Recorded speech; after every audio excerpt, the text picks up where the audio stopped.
자, 이번 강의는 이제 동기기의 전기자 권선법, 우리 뭐 직류기에서도 살펴봤죠.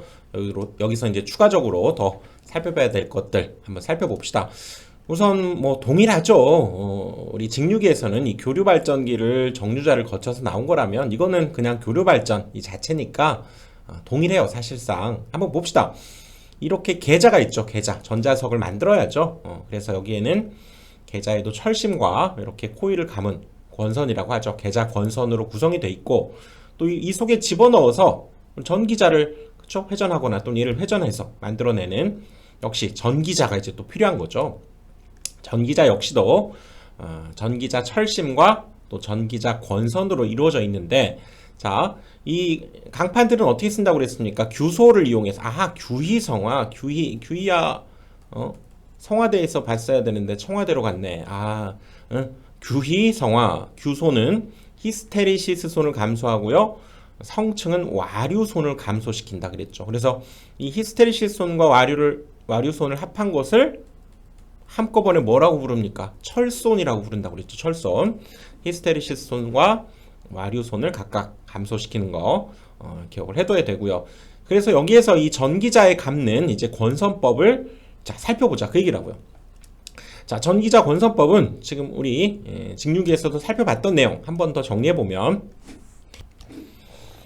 자, 환상권은 뭡니까? 우리 전기자 도체에 단순화시켜서 이렇게 원통, 원기둥 형태로 이렇게 그려보면, 자, 권선을 이 통 속을 이렇게 통과해서 나오는 이렇게, 그렇죠? 고리 모양, 환 모양으로 이렇게 감는다고 그랬죠. 이걸 환상권이라고 했는데 복잡하고 수리도 어렵고 잘 안 쓴다고 그랬죠. 고상권은 이렇게 전기자가 있을 때 북처럼 생겼다고 그랬죠. 북 모양으로 이 겉에 홈을 이렇게 파죠. 두께가 좀 있겠지. 홈을 이렇게 파가지고 거기에서 이렇게 표면에만 이렇게 권선을 감는 방법을 고상권이다, 북처럼 생겼다 그랬었죠. 거기엔 또 계력권과 패록권이 있는데, 계록권은 잘 쓰지 않는다고 그랬죠. 독립적으로 딱 끊겨 있는 그런 권선법이고요. 패록권은 그렇죠. 처음과 끝이 이렇게 막혀져 있는 패록권을 쓰게 된다. 그 중에서도 단층권과 이층권 하나만 코일변을 넣는 것이 아니라 슬롯 내부에다가 2개 이상 그렇죠. 이렇게 코일변을 집어넣는 이층권을 쓰겠다 그 얘기죠. 이층권 중에서도 이제 중권과 파권이 있는데, 요거 뭐가 기억나야 됩니까? 중병을 파직하라 있었죠. 중병을 파직하라. 중권은 병렬권, 파권은 직렬권. 그래서 중권의 포인트는 뭐였습니까? 병렬 헤로수, 극수, 브러쉬 수가 얘는 모두 같았고, 그렇죠? 4극 이상일 때, 그렇죠? 그때는 균합선을 써야 된다 그랬었고요. 자, 파권, 직렬권은 자, 얘가 뭐였습니까? 병렬 회로수가 늘 2였죠. 브러쉬 수와 같이 늘 2로 구성되어 있는 이런 거였지. 요거 기억을 해두시고요. 그 다음에 이제 여기 동기기 전기자 권선법에서 조금 더 집중적으로 다뤄볼 이렇게 감는 방법 중에도 전절권과 단절권이 있는데, 전절권을 잘 안 쓰고 단절권을 쓰고요. 또 단절권 중에서도 집중권을 잘 쓰지 않고 분포권을 쓰는데, 자, 이 부분을 지금 이 시간에 집중적으로 다뤄보도록 하겠습니다. 자, 가봅시다. 먼저 이제 전절권과 단절권을 한번 살펴보면요. 자, 전절권은 자, 용어 속에서 우리가 의미를 잘 살펴봐야죠. 전체를 뭔가 감는 거고, 단절은 뭔가 짧게 그렇죠? 감는 방법인데, 봅시다. 이렇게 전기자를 두고 계자를 이렇게 뭐 회전을 시켜야 발전이 이루어지죠. 그리고 여기에서 삼상을 그렇죠? A와 A 프라임 그렇죠? 나오고 들어가도록 하면서 이렇게 감는 방법이 있다는 거죠. 또 여기 B와 또 V 프라임 맞은편에 두고 간격을 얘가 들어가고 나가고 하는 방법으로 이렇게 감는 방법이 있고요. 또 C와 C 프라임 이렇게 둬서 또 얘가 오고 들어가고 이렇게 감는 방법인데, 이거는 지금 잘 보니까 지금 여기 계자가 이렇게 있을 때 여기 N극, S극 이렇게 있죠. 그럴 때 이때의 이 간격과 A와 A 프라임 이렇게 감는 간격을 동일하게 둔 방식을 전절권이다 이렇게 얘기한다는 거죠. 극간격과 동일하게 이 그렇죠? 코일 이 녀석을 감는 방법을 전절권이다 이렇게 얘기하고, 그럼 단절권은 뭐냐? 자, 여기 A와 A 프라임 원래 여기 했어야 되는데 이거보다는 좀 짧게 여기다가 이렇게 감겠다는 거예요. 그래서 얘가 들어가고 나오고 하면 이런 식으로 감겠다는 거지. 마찬가지로 B가 여기 있으면 여기다 감았어야 그쵸? 딱 그쵸? 맞은편에 극간격과 동일하게 감는데 이거보다는 짧게 여기다가 오 이런 식으로 들어가고 나오고 이렇게 감겠다는 거예요. 또 C와 C'이 있을 때 얘보다는 좀 짧게 해서 역시 들어가고 나오고 이런 형태로 감는 방법을 그래서 짧은 단자, 짧을 단자를 써서 이걸 단절권이라고 하는구나 그 얘기죠. 오호 근데 전절권으로 감으면 좋은데 왜 단절권을 쓸까요? 자, 그 이유가 있겠죠.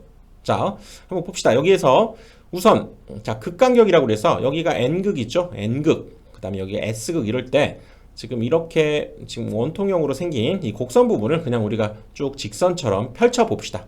이렇게 생긴 거죠. 지금 이렇게 생긴 거를 이렇게 지금 펼쳐 보게 되면 N극과 S극이 이렇게 있을 때 이 사이의 간격을 우리가 극간격이다. 이렇게 이 간격 자체를 극간격이라고 하고 극간격과 동일하게 그렇죠? 여기 들어가고 여기 나오고 하는 이 부분과 동일하게 이 간격과 동일하게 이렇게 감는 방법을 전절권이라고 한다는 거죠.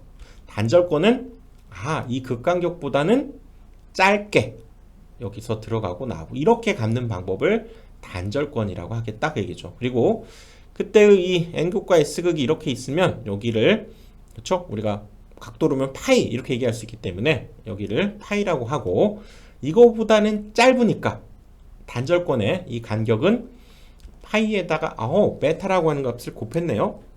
자, 지워봅시다. 오호, 베타라고 하는 거 비율을 지금 곱한 거죠. 이 간격이 파이는 맞는데 이 파이에다가 베타를 곱한 이걸 우리가 단절 비율이다 이렇게 얘기하고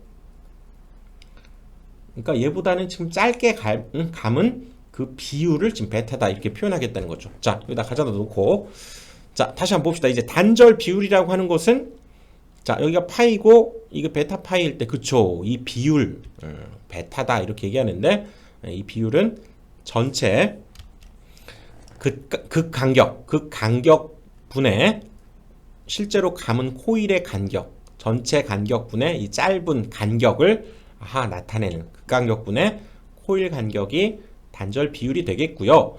그것을 이제 우리가 뭐 실제적으로 감는 것은 슬롯에다 감잖아요. 그래서 슬롯의 입장으로 다시 한번 재해석을 해보면 이거는 지금 보니까 분모가 전체 슬롯수를 극수로 나눈 것분의 코일 간격의 슬롯수다. 조금 어려운가요? 자, 그림으로 한번 이해를 해봅시다. 자, 그림 샥 가져다가 그림으로 이해를 해야죠. 자, 계좌가 이렇게 돌아가고요. 전기자가 이렇게 있을 때, 자, 단순해 봅시다. 지금 이렇게, 지금 여기가 셋, 9개, 총 18개의 슬롯에다가, 자, 지금 바깥쪽에 있는 전기자의 전체 슬롯수가 지금 현재 이 상황에서는 전체 슬롯수가 지금 18개죠. 그런데 이렇게만 감았다는 것은 사실상 이렇게 해서 극을 하나 만들어내고요. 또 이렇게 해서 우리가 그러니까 극을 총 이렇게 2개를 만들어낸다. 이렇게 단순화 한번 해보자는 거죠. 그러면 사실상 이 극간격을 우리가 구한다는 것은 이 전체 슬롯수를 여기에서는 지금 이 2개의 두 개의 극을 만들어낸 거죠. 극을. 그럴 때 얘를 2로 나눠보면 이 극간격을 사실 이 코일 입장에서 계산해 볼 수 있다 그 얘기죠. 그치? 전체 만들어진 슬롯을 내가 2개의 극을 만들었다 그러면 그렇죠? 극간격을 우리가 계산할 수 있게 되고 그때 자 원래는 그렇다면 여기서 얘를 이렇게 감아야 전절권인데 만약에 조금 극단적으로 이렇게 짧게 만약에 이렇게 감았다고 합시다. 이렇게 감았으면 이렇게 감은 코일 간격에 있는 요 슬롯의 수 그쵸? 하나, 둘, 셋, 넷, 뭐 5개면 5개 그쵸? 이렇게 해버리면 바로 이게 코일 간격을 슬롯의 입장에서 재해석했다 이렇게 볼 수 있다는 거죠. 전체 슬롯 수를 만약에 내가 2극의 자석을 만들었다 그러면 우리가 극간격을 슬롯의 입장에서 해석해 본 거고요. 그것을 실제로 감은 코일의 간격을 슬롯으로 우리가 생각해 보면 이렇게 계산해 보면 되겠다 그 얘기지. 뭐 이렇게 되면 당연히 얘는 9분의 5라고 하는 단절 비율이 나오겠죠. 그런 의미가 있죠. 이건 원칙적인 단절 비율의 정의, 극 간격분의 코일 간격이었다면 그것을 이제 슬롯의 입장에서만 따져보면 전체 슬롯을 극수로 나눠보면 극간격에 해당되는 슬롯 수가 나오고요. 그리고 코일 간격, 실제로 감은 그 코일 간격수를 넣어보면 그것이 단절 비율이 되겠다. 그 얘기지.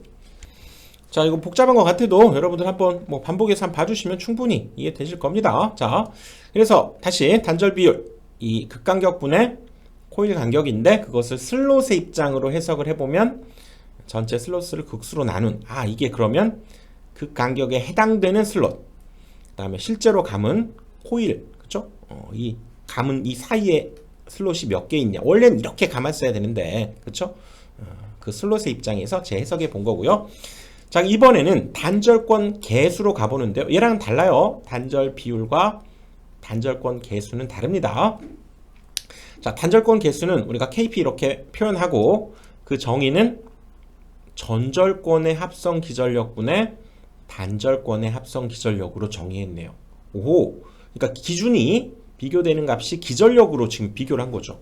우리 지금 동기 발전기를 지금 공부하고 있는 거예요. 동기 발전기. 그래서 실제로 이렇게 전절권으로 감았을 때의 기전력이 만약에 100이 나왔는데 이 단절권으로 감았더니 기전력이 더 나올까요? 덜 나올까요?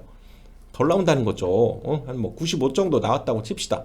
오호, 이 비율을 가지고 단절권 개수를 결정하겠다 그 얘기죠. 단절 비율은 길이의 비율이고 단절권 개수는 기전력의 입장에서 전절권으로 감았다면 100이 나왔을 텐데, 이 상황이라면 100이 나왔을 텐데 단절권으로 감으니까 95밖에 안 나온다 라고 하는 그 비율을 단절권 개수다 이렇게 얘기하고, 이것을 이제 공식화해서 이거 기억을 해둬야 되는데요.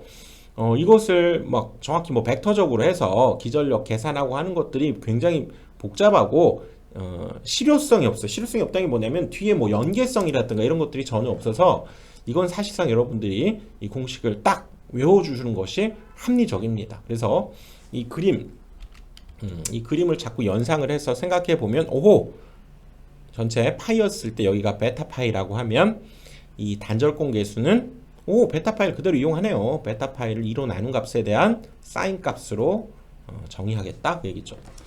그치? 자, 여기는 지금 호도법을 쓰고 있는 거예요. 파이 만약 60분법 쓰라고 할 때는 이제 180을 넣어야 되겠죠. 자, 이렇게 여러분들 기억을 해 두시고요. 그리고 n차 고조파에 대한, 그렇다면 단절권 개수가 뭐냐 그러면 걔는 요거 그렇죠? 우리 기본파의 단절권 개수에다가 그대로 여기 n이 곱해진 값으로 얘가 나타나게 된다 그 얘기죠. 여러분 여기에서 고조파는 전에도 보신 적 있겠지만 고주파하고는 달라요. 고주파는 주파수가 큰 파형을 우리가 고주파 60Hz 이런 게 아니라 6만 헤르츠, 60만 헤르츠, 1메가헤르츠 이런 주파수가 큰 걸 고주파라고 하고요.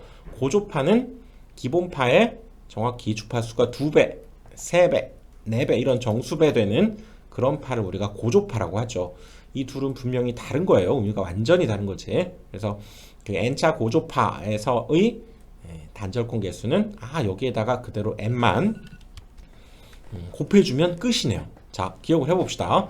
단절권은 이렇게 짧게 감았을 때의 그쵸? 합성 기전력 전절권의 합성 기전력분의 단절권에서 합성 기전력을 단절권 개수라고 하고, 이제 길이의 비율이 단절 비율이다. 지금 그 얘기죠. 그렇다면 이렇게 기전력이 적어지는데 줄어들게 되는데 왜 단절권을 쓰느냐? 장점이 있으니까 쓰겠죠. 어떤 장점이냐? 고조파. 고조파. 이것을 개선한다는 거죠. 우리 발전할 때 이런 정연파가 나오는 것이 가장 바람직한데, 예를 들어서 3차 고조파 이렇게 된다고 치면 여기서 3번 출렁거려야죠. 그치? 이렇게 출렁거리면 이 파동과 이 파형이 합쳐지게 되면 이제 이런 모양이 만들어지죠. 이런 모양이 만들어지니까 아주 불량하다는 얘기죠. 그래서 이 고조파를 개선하는데 얘가 단절권이 상당히 유효하다, 좋다 그 얘기죠. 고조파를 제거하는 그런 방법으로. 그래서 설령 이 기전력이 좀 줄어든다 하더라도 단절권을 쓰겠다 그 얘기죠. 그 다음에 동량이 감소한다는 건 뭡니까? 우리 앞에서도 지금 뭐 그림으로 봤지만 전절권으로 감는다면 뭐 이렇게 감겠죠, 이렇게. 근데 단절권으로 감으면 좀 짧게 이렇게 감는다는 거죠. 이것만 봐도 이 구리의 양이 굉장히 줄어들게 되죠. 하물며 이거 한두 번 감습니까? 굉장히 많이 감기 때문에 동량도 감소하는 경제성이 있다는 거고요. 방금 살펴본 대로 단점은 이렇게 유기기전력은 전절권 때보다는 좀 줄어든다. 근데 많이 줄어들진 않기 때문에 그런 단점에도 불구하고 이런 장점을 잘 활용하기 위해서 단절권을 쓰게 된다. 그 얘기죠. 자, 이번에는 집중권과 분포권으로 가봅니다. 역시 이렇게 생긴 전기자의 계좌를 우리가 돌려서 발전을 만들어 주는데요. 자, 집중권이 뭐냐? 집중권 비교하면서 한번 생각을 해봅시다. 자, 집중권은 여기 마찬가지죠. 여기 A와 A 프라임, 또 B와 B 프라임, C와 C 프라임 이렇게 있을 때 이것을 집중해서 감겠다는 거예요. 딴 데다 안 감고 여기 들어가고 나오고 여기에만 이렇게 집중적으로 감고, 여기도 여기에다가만 집중적으로 이렇게 감고, 여기도 이렇게 집중적으로 감는 이런 방식을 집중권이라고 하겠다 그 얘기죠. 분포권은 그렇죠. 얘랑은 좀 다르다는 거예요. 분포권은 이렇게 이 집중권을 이 슬롯을 펼친 그림으로 슬롯의 입장에서 재해석을 해보면 어떤 특정한 슬롯에만 이렇게 집중해서 권선을 감는 방법이다. 단면을 지금 본 거죠. 단면. 이 코일변의 단면이에요. 이런 거고요. 지금 분포권은 여기 A와 A 프라임, 이 A상을 만들기 위해서 이곳에만 감는 것이 아니라 여기도 감았다가 여기도 감았다가 또 여기도 감았다가 이렇게 옆으로 분포해서 감겠다 그 얘기죠. 한 곳에만 집중하는 것이 아니고 B와 B 프라임도 마찬가지고요. C와 C 프라임도 이렇게 있을 때 이렇게 슬롯이 있을 때 슬롯에 넓게 분포시켜서 코일을 감아주겠다. 뭐 충분히 그림으로 이해가 되죠. 집중해서 가는 거, 감는 거, 그다음에 넓게 분포시켜서 감는 거, 이렇게 감는 방법이 있는데요. 여기에서도 집중권을 쓰지 않고 분포권을 쓰겠다는 거예요. 장점이 있으니까 그러겠죠, 그치? 그래서 분포권은 어떤 장점이 있냐? 얘도 그러네. 고조파를 개선한다는 거죠. 파형을 개선시키고 그 다음에 누설 리액턴스를 감소시킨다는 거예요. 자, 우리가 전자기학에서 살펴봤지만 우리가 리액턴스 그러면 그렇죠? L에 의해서 만들어지는 일종의 임피던스죠. 그럴 때 이 L이 줄어들어야 이 누설 리액턴스도 줄어들게 되는데 L은 뭐였냐면 L분의 뮤S N제곱 여기 보면 이게 권수죠. 어떤 곳에 얘가 2번 감겼나 10번 감겼나 아니면 이렇게 한 번 감겼냐에 따라서 권수에 얘가 제곱에 비례하기 때문에 그쵸 이것을 넓게 분포시키면 여러 번 감는 것이 아니라 슬롯당 한 번씩 2번씩 이렇게 적게 감는 효과가 있기 때문에 이 인덕턴스가 줄어들고 그때의 리액턴스 루설 리액턴스도 역시 감소하게 되는 장점이 있다는 거죠. 리액턴스가 있다는 것은 여기에 전압이 발생하고 또 열도 나고 여러 가지 문제점이 있다는 얘기죠. 그리고 또 이렇게 분포권으로 넓게 분포시켜서 건설을 하게 되면 열 발산이 좋아서 냉각 효과도 좋다 그 얘기죠. 그러겠죠. 여기에 집중해서 하면 여기에서만 막 열 나고 더군다나 리액턴스도 많아서 그치 열이 나는데 넓게 분포시키면 열 발산이 상대적으로 당연히 좋겠죠. 이러한 장점 때문에 유기기전력이 감소하는 단점에도 불구하고 이 분포권이라고 하는 권선법을 쓰겠다 그 얘기죠. 그래서 여기에서도 이 분포권 계수라고 하는 것이 존재하는데요. 이렇게 슬롯에 어떤 특정한 곳에 이렇게 집중해서 감는 경우와 넓게 분포시켜서 감았을 때 이때 분포권 계수도 역시 자 우리 단절권 계수 어떻게 정의했습니까? 단절권은 전절권에 비해서 전절권일 때의 합성 기전력 그럴 때 단절권에서의 합성 기전력으로 그렇죠 정의했다면 분포권 계수도 집중권과 분포권을 비교해야 되겠죠. 집중권으로 감았을 때의 합성 기전력분에 분포권으로 감았을 때 역시 합성 기전력 왜냐하면 우린 지금 발전기 다루고 있으니까요. 기전력이 굉장히 중요하죠. 이 둘의 비율로 분포권 계수를 정의하겠다 그 얘기죠. 당연히 이 집중권으로 감았을 때가 합성 기전력이 훨씬 크다는 거예요. 분포권 때보다. 그러니까 분모가 크고 분자가 작다는 얘기는 이게 1보다는 작은 값을 가질 것이고 실제로 많이 작지는 않다는 거예요. 대략 우리가 일반적으로 뭐 0.96배 정도 되는 1보다 많이 작진 않죠. 이 정도 값도 기억해 둘만 합니다. 대부분 답이 이렇게 나와요. 분포권 계수 값이지. 그래서 이거 역시 앞에 우리가 단절권 계수가 뭐였습니까? 단절권 계수 KP라고 했을 때, 자, 단절권 계수 한번 다시 외워봅시다. 단절권 계수는 뭐였냐면 자꾸 시각화, 여러분 이미지화 해야 돼요. 그림. 자, N극과 S극이 이렇게 있었을 때, 여기서 여기까지의 각이 파이였을 때 단절권, 좀 짧게 했을 때 얘를 베타 파이 이렇게 한다고 그랬죠. 이거 단절 비율 베타를 써서 베타 파이. 그럴 때는 사인 2분의 베타 파이, 이게 바로 단절권 계수였죠.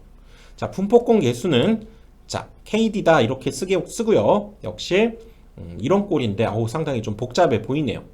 그런데 이것도 다시 한번 써보면 여기 보면 분자가 얘랑 상당히 흡사하네요. 여기 2분의 파이 있고요. 베타 대신에 여기 m이 이쪽으로 오네. 자, 여기도 일단 써봅시다. 사인 얘를 컨닝해 가면서 2분의 파이는 동일하게 쓰고 베타가 여기 분모로 m으로 떨어지고요. 분모도 그 꼴은 그대로 있네요. 사인 2n분의 파이가 그대로 있으면서 일단 여기 앞에 q가 붙고 여기에도 q가 하나 더 붙는 이런 식이네. 이때 m은 상수를 뜻해요. m은 상수. 그렇죠? m은 상수. 상은 우리가 3상이냐 4상이냐 5상이냐 이런 상수. 우리 근데 3상을 쓰잖아요. 3상. 교류 발전 3상이니까 m은 일단 3을 쓴다. 이렇게 보면 되겠고요. 이때 q는 매극 매상당의 슬롯수. 그러니까 전체 슬롯을 매극 매상은 뭡니까? 한 극과 하나의 상에 해당되는 그것 땅의 슬롯수. 이렇기 때문에 전체 슬롯을 상수와 극수로 나눠주면 되겠죠. 그치? 전체 슬롯수를 상수와 극수로 나눠야 매극, 매상, 한극, 한 상당의 슬롯수를 계산해주면 되겠다. 그 얘기지. 자, 반드시 외워야 되고요. 요거 둘이 비교해가면서 같이 외워줘야 되고요. 그래서 사실상 이 집중권 계수, 기전력을 기준으로 했다는 거고요. 그 다음에 n차 고조파일 때, 우리 여기 단절권 계수에서도 얘가 어떤 기본파에 대한 단절권 계수였다면 n차 고조파 여기 n을 이렇게 곱했었죠. 그러듯이 여기에서도 여기 사인 속에다가 n을 곱했네요. 여기도 동일하게 사인 속에다가 여기다가도 n 곱하고 여기다 n 곱하면 끝. 그러네. 사인 2n분의 파이에다가 n 곱하고 동일한 식에서 역시 2m큐분의 파이 앞에다가 n을 곱해서 n차 고조파일 때도 이런 분포권 계수를 갖는다라고 하는 것을 자꾸 써가면서 외워야 됩니다. 자, 아까 살펴본 대로 이제 역시 분포권 계수 역시 그런 장점, 고조파 개선하고요. 누설 리액턴스가 감소되고 열발산이 좋고, 다만 기전력은 감소하는데 요거 기억을 해둬야 됩니다. 그래서 방금 배웠던 이제 단절권 계수와 분포권 계수를 우리가 곱한 값, 단절권 계수를 KP, 분포권을 KD라고 했을 때 이 둘을 곱한 값을 최종적으로 권선계수다 이렇게 얘기하고요. 즉 이 권선계수는 이 단절권에 의해서 줄어드는 기전력도 고려하고 분포권에 의해서도 줄어드는 기전력을 고려한 그렇죠? 고려한 값이다 이렇게 얘기할 수 있죠. 둘 다 고려했다 지금 그 얘기지. 두 값을 곱한 것을 권선계수 KW 이렇게 나타내고요. 자, 단절권 계수 외워야 됩니다. 자꾸 이미지화해야 돼요, 여러분들. 단절권은 원래 n극과 s극이 이렇게 있으면 이 둘 사이의 간격 파이였죠. 파이. 그것보다는 작은 베타 파이였는데 사인 2분의 베타 파이가 바로 단절권 계수고, 뭔가 단순하죠. 식이 단순해. 분포권은 뭔가 좀 막 복잡해. 근데 복잡해도 뭔가 있다는 거죠. 자, 여기 사인 2분의 베타 파이하고 꼴이 비슷한데 2분의 파이 일단 쓰고요. 여기 베타 대신에 m이 분모로 이렇게 온다는 거 생각하고, 분모에도 하나가 더 있어. 2n분의 파이가 하나 더 있고요. 그 그다음 여기 매극 매상당 슬로스죠. 그러니까 그 Q에 해당되는 것이 여기와 여기에 이렇게 곱해진다. 이렇게 자꾸 여러분들 써가면서 외워보면 외워집니다. 그리고 n차 고조파인 경우는 여기 n이 붙고 여기도 n이 붙고 여기에도 n이 붙는다는 것까지. 자, 이렇게 해서 이번 시간에는 이 단절권과 분포권, 전기자 권서법 얘를 중심으로 같이 알아봤고요. 자, 다음 강의에서 또 뵙도록 하겠습니다.